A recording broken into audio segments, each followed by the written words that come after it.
Muy buenas tardes, muchas gracias por permitirnos estar nuevamente con ustedes en su programa. Esta ocasión tengo el gran privilegio, la gran alegría de que me acompañan varios sacerdotes.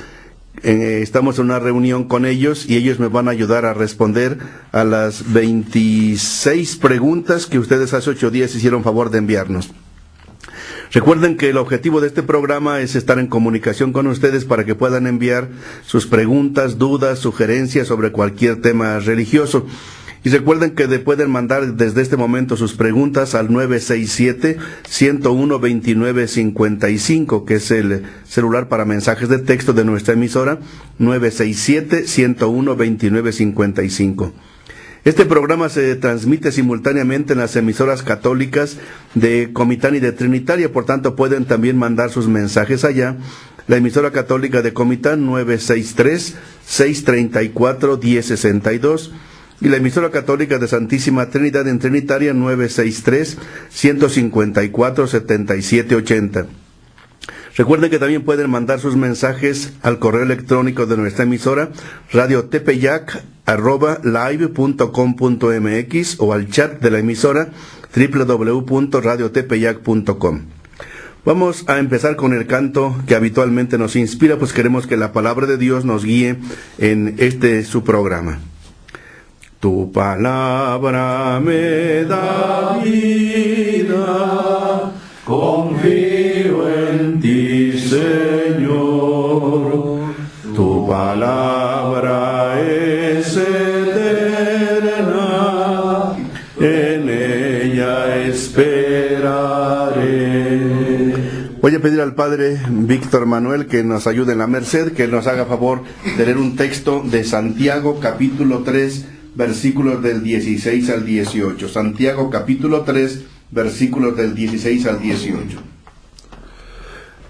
Donde hay envidias y rivalidades, ahí hay desorden y toda clase de obras malas. Pero los que tienen la sabiduría que viene de Dios son puros, ante todo. Además, son amantes de la paz, comprensivos, dóciles, están llenos de misericordia y buenas obras. Son imparciales y sinceros. Los pacíficos siembran la paz y cosechan frutos de justicia. Tu palabra me da vida, confío en ti, Señor. Tu palabra es eterna, en ella esperaré. Vamos a pasar a responder las preguntas que ustedes han hecho favor de enviarnos. Como son demasiadas, algunas respuestas serán relativamente breves. Si quedaran dudas todavía, recuerden, pueden mandar ustedes sus preguntas y oportunamente las iremos respondiendo. La primera pregunta de esos 8 días decía: me gustaría que se hiciera la aclaración sobre la nota que dieron en un noticiero aquí de San Cristóbal, en que dijeron que Jesús no nació el 24 de diciembre, ni la Virgen de Guadalupe apareció el 12 de diciembre, porque todo eso no está en la Biblia, no lo dice la Biblia. Nos va a dar la respuesta el Padre Víctor Manuel Anguiano, que nos ayuda, repito, en la capilla aquí en la iglesia de la Merced. Bueno, aquí primero, hermanos, hermanas, hay que tener en cuenta que nos están diciendo aquí 24 de diciembre. Nosotros no celebramos primeramente litúrgicamente ese día, sino el 25 de diciembre, el día del nacimiento del Señor. Pero esto no nos quiere quitar de vista de que cuando el 25 tenemos esa misa, nos están dando la situación histórica de otros que en el tiempo del Señor sí existieron y vivieron, como fue Quirino.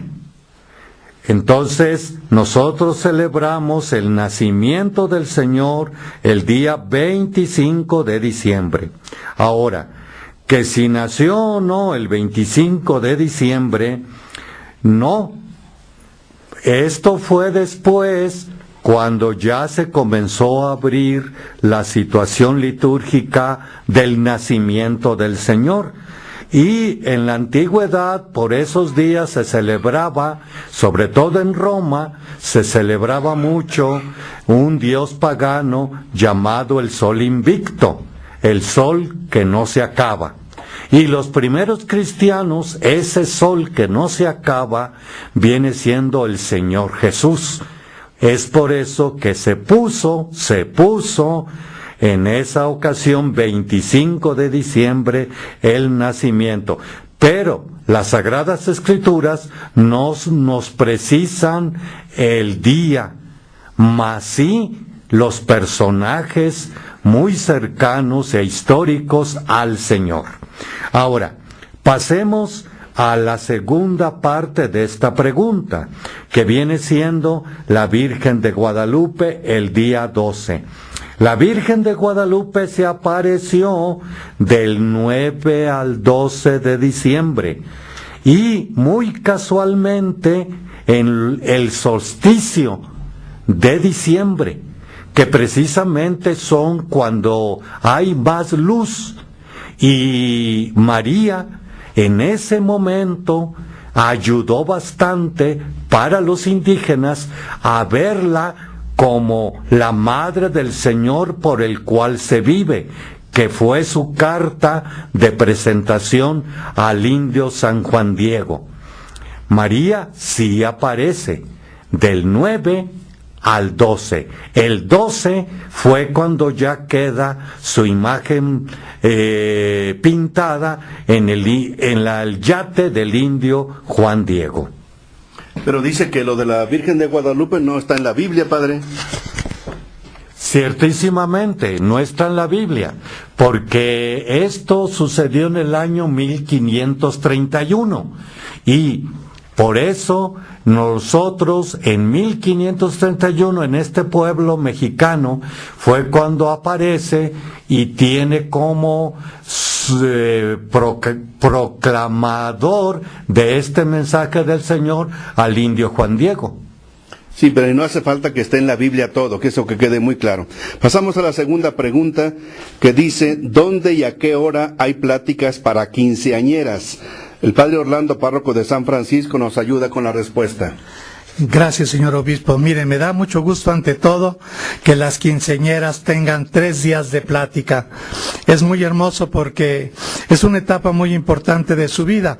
Dejan la niñez y empiezan su juventud.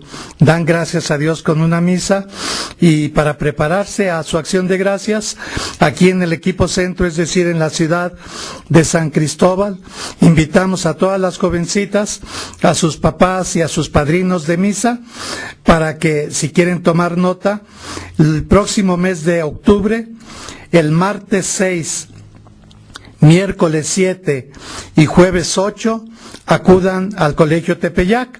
Ahí son pláticas para las quinceañeras, sus papás y padrinos. Y por otra parte, en la parroquia de San Francisco, el jueves 8, el viernes 9, el sábado 10 de octubre, las pláticas son en la iglesia del Carmen, y es solamente para las quinceañeras. Los papás y los padrinos van a los que llamamos pláticas presacramentales. En cada parroquia hay una hojita. Si quieren ver las de noviembre, diciembre, desde el principio de año se expone esa hojita con todo el programa de pláticas para que las quinceañeras se preparen para esa celebración tan hermosa que tienen. Gracias, padre Orlando. Pasamos a la tercera pregunta. Platiqué con un hermano separado y me dice que con la oración curó a su hijito de leucemia. ¿Será que es creíble? Nos ayuda a responder el padre Rodolfo, que está dando su servicio allá en Comitán, en Santo Domingo. Pues, hermanos, me parece importante pues esta pregunta, y cuando nos dicen de un hermano separado, pues me llama la atención, ¿verdad? Porque como cristianos tenemos también una fe firme en que Jesús ayudaría a todo aquel que acude con gran fe, ¿no? En Santiago, en uno de las cartas, nos dice: la fe y la oración salvará al enfermo. Si verdaderamente creemos, pues puede obrar milagros el Señor, ¿verdad? Que quizá no podemos decir es creíble todo esto, pero puede darse también el caso. Gracias, padre Rodolfo. La siguiente pregunta, nuevamente, el padre Orlando nos ayuda a contestarla porque preguntan cosas muy concretas. Dice alguien, me quiero confirmar, ¿cuándo habrá confirmaciones y en dónde? Normalmente son 4 meses antes, hay que preguntar en la parroquia donde ustedes se quieran confirmar o recibir el sacramento de la confirmación. Dependiendo de qué fecha llegue el obispo, normalmente alrededor de la fiesta patronal. Voy a decir algunos ejemplos, pero hay que acudir a cada parroquia para tener todos los detalles. Por ejemplo, para catedral, en el año hay 3 días en que los obispos confirman: en Navidad, en Pascua y en San Cristóbal, que es el titular de la catedral de nuestra ciudad. Para prepararse para las confirmaciones en Navidad ya empezó en septiembre. Son los domingos de 5 a 7 de la tarde en el centro de pastoral diocesano que está atrás de San Nicolás. Para la Pascua se empiezan las preparaciones en diciembre. Son de 10 a 12:30 de la mañana en el Cerrillo. Y para el Señor San Cristóbal, para la fiesta titular, en abril empiezan las preparaciones. Otro ejemplo, por ejemplo en San Francisco, tenemos para Santa Lucía, 13 de diciembre, la preparación empieza en octubre, 2 días por semana. En San Antonio es de septiembre a junio. En San Francisco empiezan en junio y terminan antes del día 4 de octubre. Son los sábados de 4 a 6 de la tarde. Para el Carmen empiezan en abril, también 2 días por la semana. Para San Diego ya empezaron en agosto. Para Candelaria, de septiembre a junio.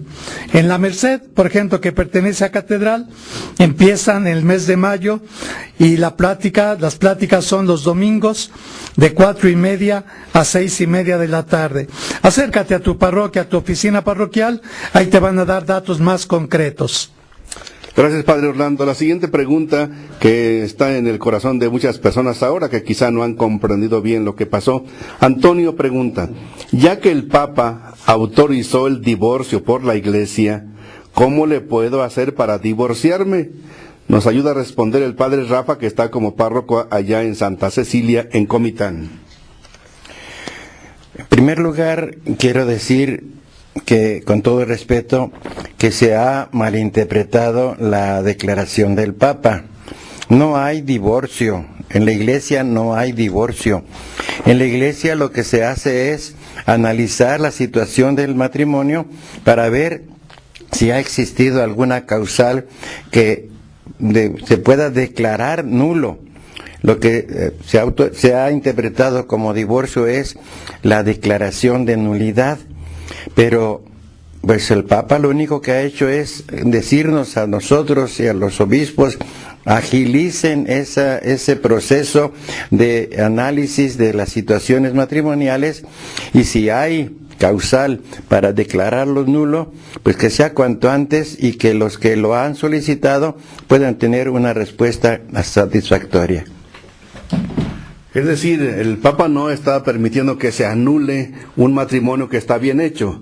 Si no es como dice Antonio, ya que el Papa autorizó el divorcio por la Iglesia. Tú has dicho, el Papa no autorizó el divorcio por la Iglesia. Sí, el Papa no puede autorizar. Él no puede, como cualquier persona, decir que lo que Dios unió, dice, no lo separe el hombre.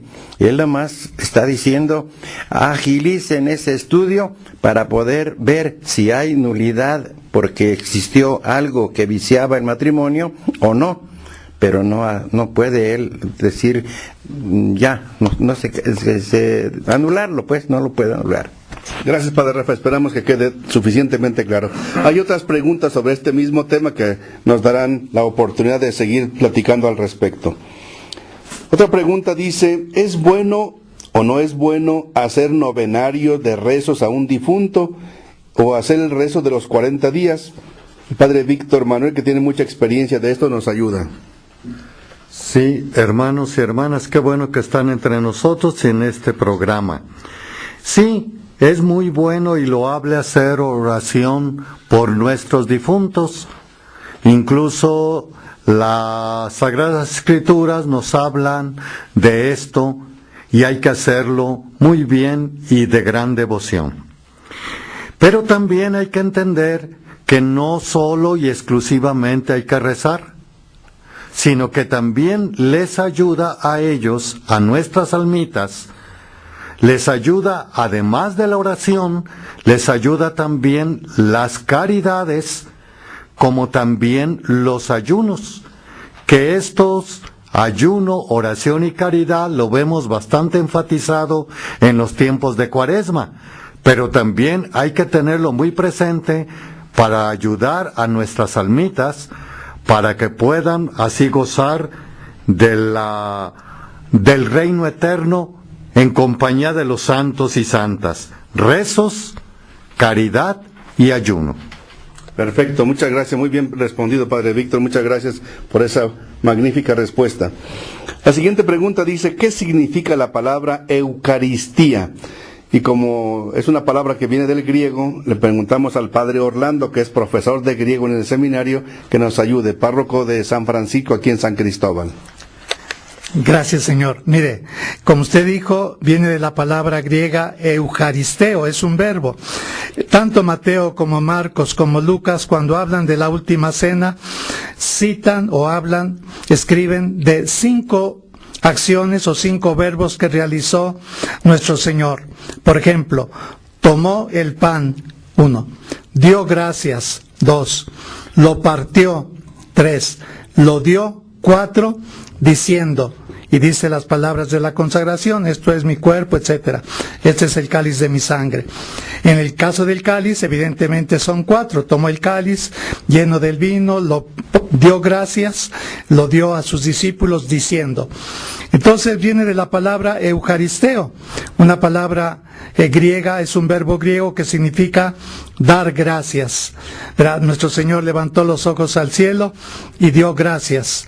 Viene de 2 raíces, eu significa bueno, charis, gracias, dar gracias. De ahí, de eucaristeo, viene la palabra Eucaristía, porque los primeros seguidores de nuestro Señor, reunidos con los apóstoles, por ejemplo, el primer día de la semana, entonces hacían lo que el Señor había hecho en la última cena, así los dijo Él, hagan esto en conmemoración mía.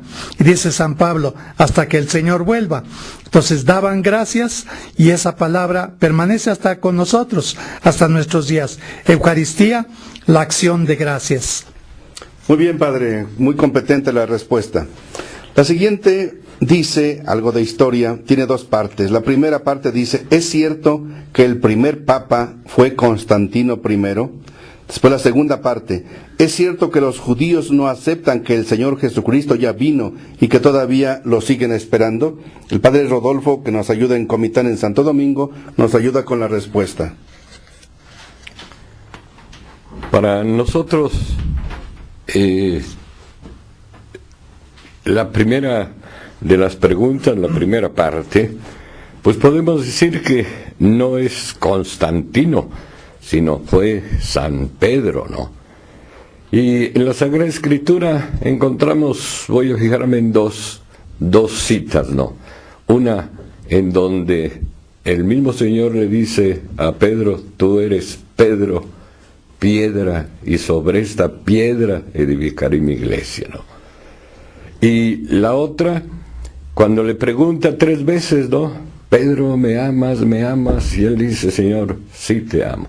Y le dice, apacienta mis corderos, apacienta mis ovejas. Desde allí, a Pedro lo tenemos como el primer papa. Con respecto a la segunda, pues yo creo que los judíos pues vieron a Jesús, ¿verdad? Lo que siguen ellos esperando propiamente es al Mesías. Gracias, padre Rodolfo. Y agregaríamos que Constantino fue un emperador romano del siglo IV. Él no era creyente, pero gracias a la influencia de su madre, Santa Elena, se convirtió y él dio una ley muy importante en el año 313 de que cada quien pudiera seguir la religión que él querría. Por tanto, no es el primer papa. Lo que dijo el padre Rodolfo está perfectamente bien contestado. Tenemos aquí a los sueños, las preguntas sobre sueños. ¿Qué significará este sueño? Dice, siempre sueño que voy a la escuela, pero ya no estudio. El padre Andrés Chablé, que es párroco de la Asunción en Comitán, nos da la respuesta. Bueno, muchas veces hay la creencia generalizada que los sueños son como avisos o como presentimientos o cosas parecidas que nos pasa a los seres humanos. Vale en esta pregunta decir que los sueños son el producto del estado emocional, el estado psicológico de una persona, de sus anhelos profundos que lleva en el corazón y se manifiestan a la hora del sueño, están muy presentes en el inconsciente humano y de ahí se parten como una forma de proyectarnos hacia lo que en el interior de cada uno hay. De hecho, cosas que no comunicamos a los demás, pero que quedan guardados en el interior del corazón y ya durante el sueño se presentan como sueños y que a veces nos pueden como hasta preocupar porque suceden así, ¿verdad? No tienen nada de magia, ni de demonios, ni cosas de esas.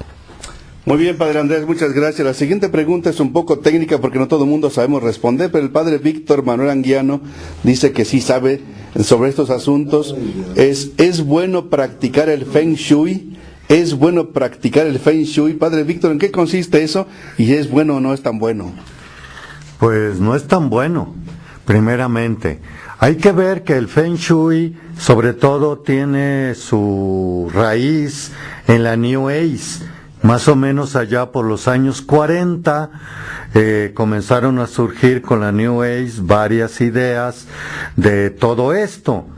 Y dentro de estas ideas de la New Age, que también últimamente se ha propagado mucho entre nosotros, una de esas ramas viene siendo no solo el Feng Shui, sino el Reiki, por otro lado también la yoga, por otro lado la cuestión del Tai Chi, y cosas así por el estilo.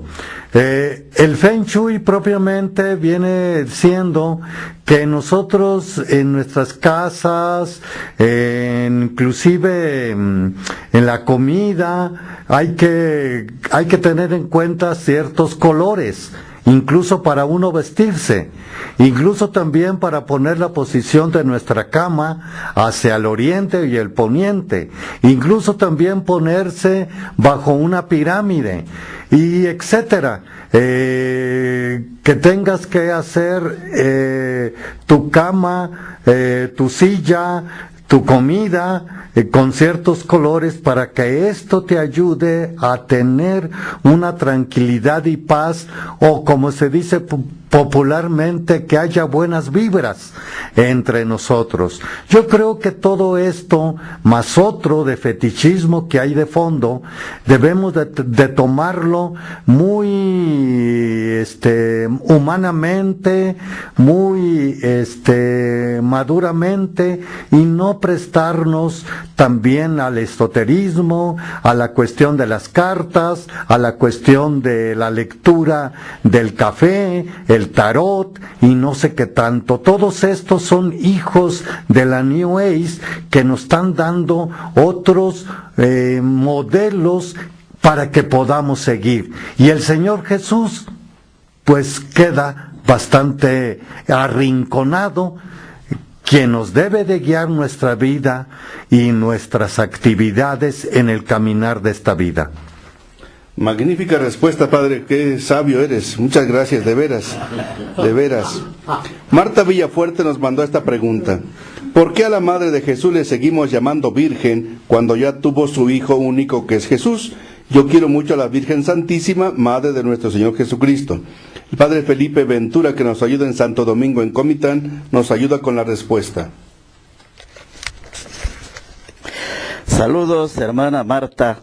Con respecto a esta pregunta, pues hay que decir que la virginidad de la Santísima Virgen María está en razón de que ella no tuvo relaciones íntimas con San José durante toda su vida. Que nuestro Señor Jesucristo vino a este mundo por obra del Espíritu Santo, como ya sabemos. Pero todas estas dudas que se han venido surgiendo se explica en cuanto que el protestantismo empezó a decir que después de que nació nuestro Señor Jesucristo, entonces ya tuvieron relaciones íntimas la Virgen María y San José, pero esto no es cierto. Muy bien, Padre Felipe, muchas gracias, muy bien, muy amable. Vamos con otra pregunta. Dice, tengo una duda. Soy católico, pero a veces cuando me congrego, es decir, cuando nos reunimos, surgen muchas dudas. Durante una celebración normal, por ejemplo, una misa dominical, pregunta, ¿es bueno alabar con alabanzas de movimientos, con aplausos, cuando ya es, por ejemplo, el canto del ofertorio? ¿Es bueno tocar otras alabanzas que no sean el canto ya de ofertorio que ya corresponde a ese momento? Padre Víctor, que es profesor de liturgia en el seminario, nos ayuda con la respuesta. Sí, hermanos y hermanas, qué bueno que dicen eso, y hemos estado bregando bastante aquí en San Cristóbal por algunas estudiantinas o algunos grupos que llegan a nuestras celebraciones de 15 años, matrimonios, exequias, para poder acompañar a las celebraciones litúrgicas. Un principio muy esencial y fundamental del coro o los que cantan. El coro o los cantos deben de ser para acompañar la acción litúrgica que se está celebrando. En cada Eucaristía hay diferentes acciones. Y dentro de esas acciones, la que tú estás diciendo del ofertorio es debe de ser el canto de ofertorio, no otro. E igualmente el canto de la comunión debe de ser de comunión, no de María, no del santo o de la santa venerado en nuestras iglesias. Y así invariablemente. Consecuentemente, si ustedes revisan un librito por ahí que hay evangelizar cantando, hay inclusive cantos exclusivos y específicos para cada uno de los momentos litúrgicos, ya sea entrada, ya sea ofertorio, ya sea comunión, ya sea salida, como también los más que nunca se excluyen, como viene siendo el Señor ten piedad de nosotros, el Santo o el Cordero de Dios. Así es que, por favor, les invito que se acerquen a los presbíteros encargados de las parroquias para que los puedan ayudar en estas situaciones. Gracias, Padre Víctor. Tenemos otra pregunta que dice así, pide disculpas porque dice a lo mejor la pregunta resulta irreverente. Dice, mi pregunta es, ¿por qué el Papa Francisco está contraviniendo los mandamientos al realizar sus homilías? Nos contesta el Padre Ramón Castillo, que nos ayuda ya en la zona Tojolabal. Viendo esta pregunta, primero me da gusto estar aquí contestando. He tratado de ver porque no está muy claro a qué mandamientos te estás refiriendo en esta pregunta. Y me imagino sobre todo que se refieren a las últimas, en donde, según las preguntas anteriores, parecería que el Papa estuviera ya dando permiso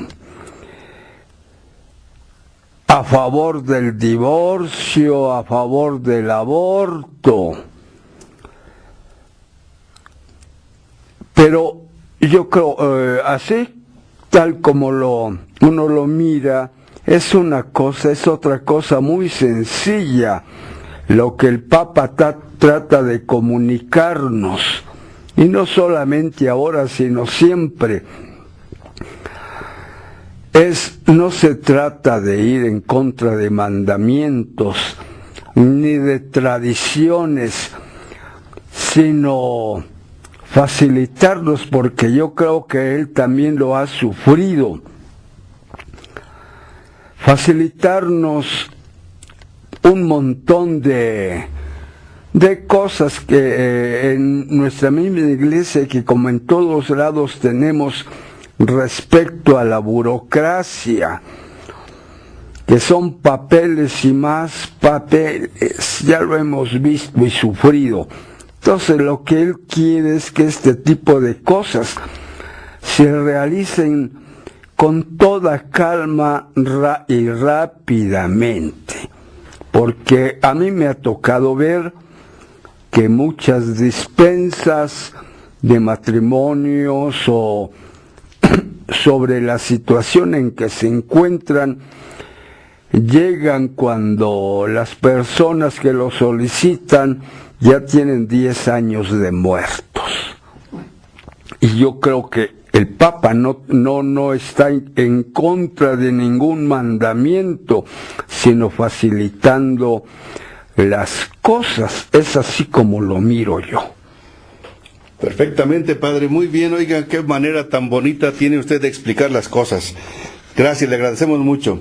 Vamos a una pequeña pausa, ya son pasaditas las 7:30 y regresamos. Pero recuerden, pueden enviar ustedes sus mensajes, sus preguntas, sus dudas al celular 967-101-2955 o a los otros medios en Radio Tepeyac, @live.com.mx o a nuestro chat www.radiotepeyac.com o a los teléfonos de las emisoras católicas de Comitán 963-634-1062 y al de Trinitaria 963-154-7780. Regresamos.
Muchas gracias. Vamos a continuar y tenemos las respuestas a las siguientes preguntas que ustedes hace 8 días hicieron favor de enviar. Hay una que dice: estoy en duda sobre un pasaje de la Biblia en Eclesiastés capítulo 3, versículos del 18 al 20. Dice que el hombre es igual que el animal, que provienen del mismo polvo y volverá al polvo como el hombre. Y preguntan, ¿no dice el Génesis que los animales y todo lo que existe, Dios lo creó con el poder de su palabra? Nos ayuda el padre Gonzalo Ituarte, que nos ayuda aquí en Santo Domingo. Él sabe mucho de Biblia también. Muchas gracias por la observación. En realidad hemos de considerar que la lectura de la Sagrada Escritura no puede encerrarse en una frase o un texto particular, es necesaria verla en su perspectiva de conjunto. El libro del Eclesiastés transmite la sabiduría del pueblo y las reflexiones sobre la condición humana, y aquí está insistiendo en que, al igual que los demás seres vivos, el ser humano es mortal y tenemos esa limitación, compartimos la condición de criaturas, de seres materiales, que no podemos permanecer permanentemente en esta condición corporal y por eso compartimos la muerte. El Génesis efectivamente dice que todo lo creó Dios. La cosa es que el relato del Génesis lo que nos afirma es el hecho de la creación sustentada por Dios hasta nuestros días, y tenemos que comprender que esa creación la hace a través de la generación de todas las especies hasta llegar a la especie humana, y por lo tanto el poder de la palabra de Dios hizo surgir todo el universo y todos los seres vivos y los seres inanimados, pero este compartir, ser parte de la creación, no quita lo propio específico del ser humano, que tiene una dimensión espiritual. Muchas gracias, padre Gonzalo, muy bien, me alegra mucho la respuesta también. Le pedimos nuevamente al padre Ramón Castillo, que nos ayuda allá en la misión Tojolabal, vive allá en la Castalia, en Comitán. La respuesta a esta persona que pide que necesita un consejo, dice: quiero ir a pláticas de la Biblia, pero mi pareja no me deja, dice que es fanatismo. Solamente vamos a misa, aunque él va muy de cuando en cuando. Pregunta a la persona, ¿qué puedo hacer? Padre Ramón, ¿qué le diríamos?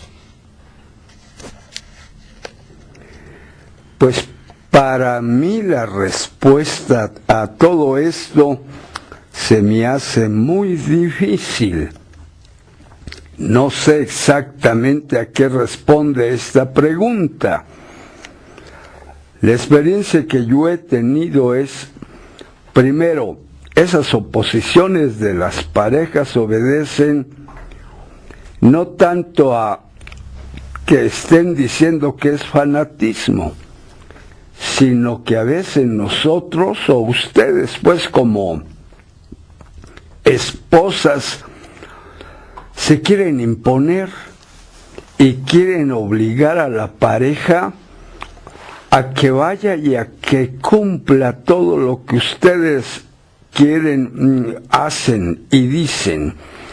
En este caso, lo de que vaya a la misa, que vaya a la Biblia, y que si no quiere ir, entonces lo que pasa es que ya está aburrido y grita cualquier cosa y no está contento ni quiere que vaya la pareja, su pareja, pues la mujer. Y a veces ustedes están friegue y friegue, que vaya, que vaya, que vaya, que vaya.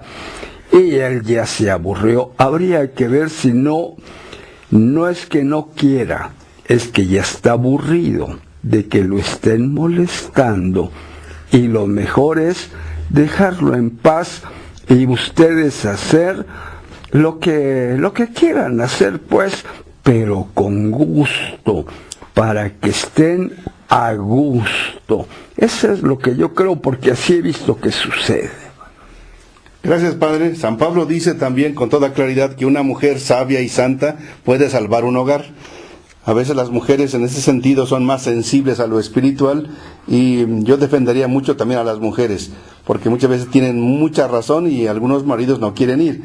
Pero también el padre ya tiene mucha experiencia y ve que en algunos casos sí hay algunas formas no muy prudentes para estar exigiendo, igual que a los hijos.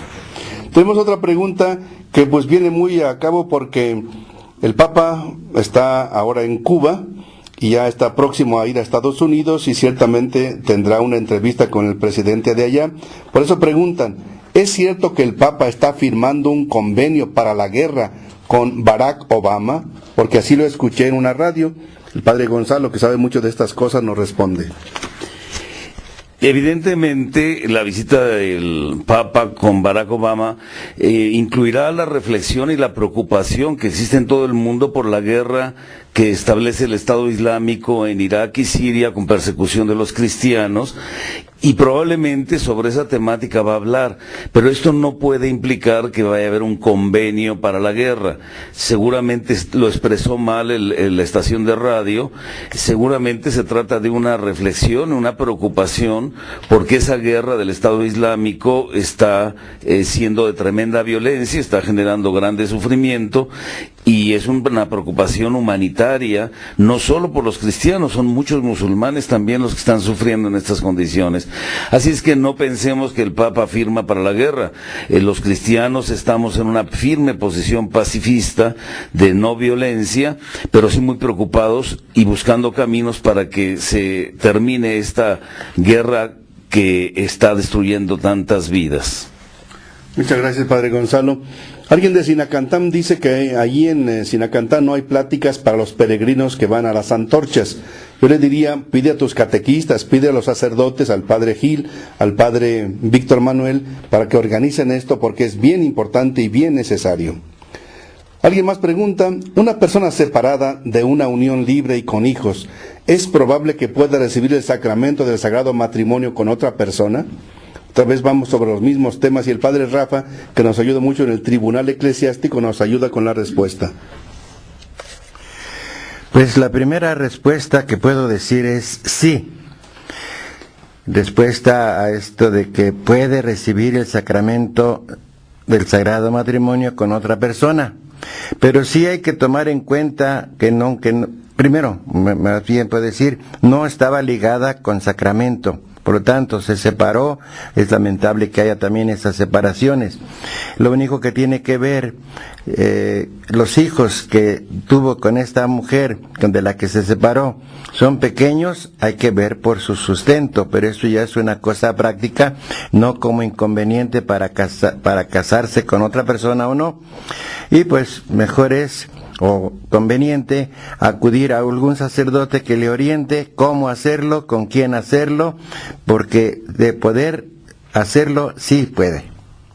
Gracias, sí, muy bien, muy buena respuesta, muy correcta, perfectamente, gracias. La siguiente también nos ayuda el padre Gonzalo Ituarte. Preguntan, ¿cómo fue la generación del mundo si Adán y Eva procrearon nada más a Caín y Abel? ¿Cómo creció la población? Nuevamente es importante tener la perspectiva de cómo se generó la Sagrada Escritura y los temas que refiere.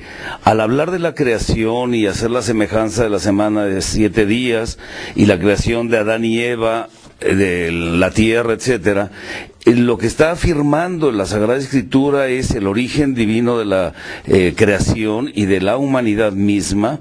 No es una descripción narrativa de hechos inmediatos uno tras otro. Adán y Eva representan al género humano en su origen y su descendencia está representada en Caín y Abel, pero no necesariamente está hablando de 2 personas exclusivamente. Hay una reflexión muy profunda ahora comprendiendo cómo pudo surgir esta creación que sigue realizando Dios día a día al sostener la vida del universo y del ser humano, y por lo tanto no es razonable creer que solo hubo esta descendencia exclusiva de 2 personas. Es necesario comprender que la Biblia está afirmando el origen divino de la humanidad y de la naturaleza espiritual del ser humano, y por lo tanto no leamos en términos materiales el texto como si efectivamente existieran, por ejemplo, los días de la semana cuando todavía no existía ni el sol. Son lenguajes simbólicos que ayudan a comprender la revelación de Dios que nos manifiesta que Él ha creado a la humanidad. Muchas gracias, Padre Gonzalo. La siguiente pregunta tiene que ver nuevamente sobre lo del matrimonio. Padre Rafa, que nos ayuda, repito, en el tribunal, él es párroco de Santa Cecilia en Comitán, preguntan, ¿a dónde hay que acudir para declarar nulo un matrimonio? Porque mi hijo y su ex esposa, por común acuerdo, no quisieron tener hijos y se divorciaron de común acuerdo. Para empezar, preguntaríamos si ese acuerdo de no tener hijos fue antes de contraer matrimonio. Posiblemente así sea, porque pues fue la causa que los hizo divorciarse. ¿Dónde pueden acudir? Aquí en San Cristóbal existe en la curia diocesana el tribunal. Entonces presentarse ahí con el padre Felipe Ramos, que es el juez del tribunal, para ver que esa causal se dé como verdadera causal para decir o declarar que fue nulo su matrimonio. Al padre Felipe Ramos lo pueden encontrar, aquí sus oficinas están junto a la iglesia de San Nicolás en los días ordinarios, de lunes a viernes, por la mañana y por la tarde. Luego otra pregunta que tiene que ver con la liturgia de la misa. Dice, ¿por qué en las misas de vez en cuando dan el vino convertido en sangre de Cristo y otras veces solo el cuerpo de Cristo? Padre Felipe Ventura, que nos ayuda allá en Comitán, en Santo Domingo, nos ayuda. En primer lugar, pues hay que estar bien convencidos de que Cristo Jesús está presente tanto en la hostia consagrada como también en el vino consagrado, de tal manera que no es necesario las dos especies. Sin embargo, en algunos momentos muy significativos, pues se da la comunión bajo las dos especies como para solemnizar ese momento muy especial que se esté celebrando. Puede ser que esté un poquito oculta la pregunta que por qué no se da con las dos especies siempre. Pues hay muchas explicaciones. Uno sería pues el tiempo de estar dando la comunión y sobre todo pues el estar consagrando pues vino suficiente en todas las misas. Pero insisto que lo importante está en que Cristo está presente tanto en la hostia consagrada como en el vino consagrado, y no es necesario pues las dos especies. Muy bien, perfecta la respuesta. Gracias, padre. Le agradecemos muchísimo. La siguiente pregunta como que la dirigen a un servidor. ¿Me daría de nuevo la oportunidad de ser partícipe en el equipo de liturgia? Si se refieren a la catedral, saben que las puertas de la catedral están abiertas. Pueden regresar con mucho cariño, con toda confianza. Si es en otra parte, depende del párroco, se ponen de acuerdo con él y creo que no habrá mayor problema. Alguien más pregunta algo muy concreto aquí sobre la iglesia de Santo Domingo, y por eso el padre Gonzalo nos va a hacer el favor. Dice, en misa, ¿puede leer las lecturas cualquier persona? Aquí en Santo Domingo, dicen, el ministro deja que cualquier persona lo haga y no hace caso de nada. Padre Gonzalo, tú estás allí en Santo Domingo. Pues sí, ciertamente lo ideal es lograr que tengamos personas capacitadas y entrenadas para hacer las lecturas. Los ministros, que se llaman lectores, es la forma ideal, pero muchas veces esto no es posible y entonces se permite que personas de la comunidad creyente lo hagan. Todo fiel cristiano, toda persona que tiene fe puede leer la Sagrada Escritura y Dios es el que transmite. Por ejemplo, cuando los niños leen la Sagrada Escritura en la misa, tiene un especial impacto en el corazón de la gente. Por lo tanto, se busca que sean personas que lean bien, que lo hagan con respeto y con fe. Idealmente, un equipo de lectores sería lo mejor. No siempre es posible y siempre hay que procurar que se haga con el respeto y la claridad necesaria. Muchas gracias. Alguien de nombre Lauro pregunta, ¿qué puedo hacer? En mi vida no me va muy bien. Cuando caigo en pecado, tal parece que así Dios ya no me va a querer. Pregunta, ¿Dios me seguirá perdonando? Intento hacer las cosas bien, pero siempre me salen mal. He sido muy desobediente con el Señor, pero yo quiero ser buen hijo de Dios. Padre Felipe Ventura nuevamente nos ayuda con su respuesta. Pues hermano Lauro, yo te invito a tener mucha confianza en Dios. Dios nos perdona siempre, es el Padre que siempre está perdonando a sus hijos, y por lo tanto no hay que caer en esa desconfianza de que por nuestras caídas ya no nos vaya a querer. Siempre nos quiere y siempre nos perdona. Lo importante es esto que dices, que quieres ser obediente con Dios, pues la invitación es a tener mucha confianza y a poner mucho esmero, mucho esfuerzo en irte corrigiendo, y poco a poco vas a ir logrando a salir de esto. Perfectamente bien, gracias padre. Una de la penúltima pregunta. Hace 20 años me casé, pero mi suegro exigió casarme con mi pareja. Yo no quería casarme, quizá por falta de recursos, y pregunta, ¿será este matrimonio válido o no? Padre Rafa nuevamente nos ayuda. Por lo que estás expresando, hay indicios de una causal falta de voluntad.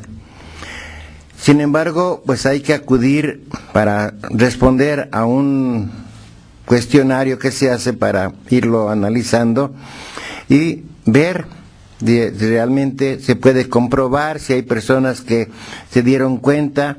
Entonces se ponen como testigos, y si lo atestiguado responde a lo que dice el testigo, pues puede llegarse a una solución. Lo principal ahorita es de que un matrimonio celebrado religiosamente es válido hasta que no se pruebe lo contrario. Por tanto, si se demuestra que hubo una celebración contra tu voluntad, eso haría nulo el matrimonio, pero hay que demostrarlo en un tribunal. La última pregunta para el padre Andrés Chablé, que nos ayuda en la Asunción de Comitán. ¿Qué significará mi sueño? Soñé que un señor me dio 3 hojas de hierba, no sé hierba si sea de la verde o de otra, y dice, me dio aceite y me dijo que es para curar a los enfermos y que quería curar a un bebé. Bueno, yo creo que hay que tener cuidado con estos sueños, como ya lo decía yo en la respuesta de la pregunta número 9. Aquí yo veo que puede implicarse también una mala interpretación de los famosos sueños bíblicos. Recordemos, por ejemplo, que el primer hombre que cayó en sueños fue Adán, ¿no? Pero esta es una metáfora bíblica preciosa para hablarnos de cómo Dios trae de la misma naturaleza a la existencia con Adán. Es una profesión de fe en la vida sagrada del hombre y la mujer, y se vale del sueño de una forma poética, más bien. El otro soñador famoso, José, el hijo de Jacob, que es acusado por sus propios hermanos de ser un soñador.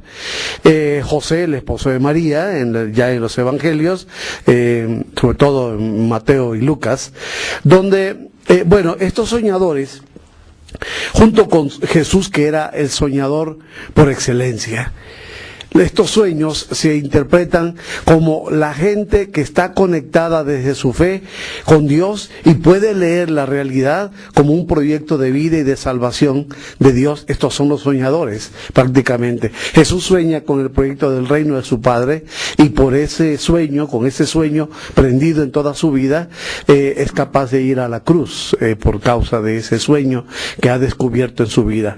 Este sueño que usted manifiesta, no, yo creo que está también influenciado por lo que decía en la respuesta de la número 9, de una influencia emocional fuerte, psicológica, a veces también influenciada por ciertas personas que practican tal vez espiritismo, chamanismo, etcétera, ¿no?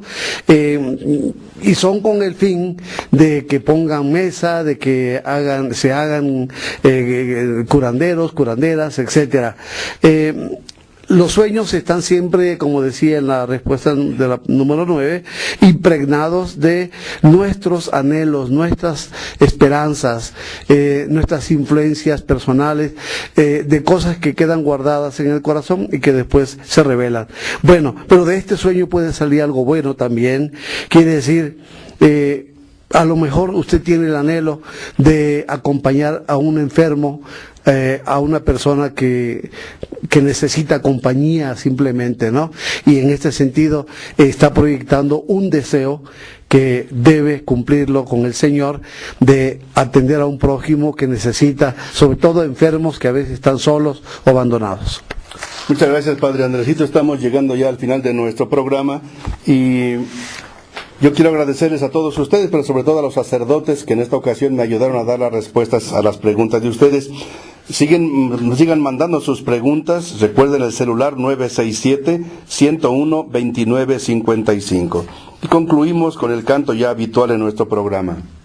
El Señor es mi luz y mi salvación. El Señor es la defensa de mi vida. Si el Señor es mi luz, ¿a quién temeré? ¿Quién me hará temblar? Muchas gracias por su atención y Dios mediante nos vemos dentro de 8 días. Muy buenas noches.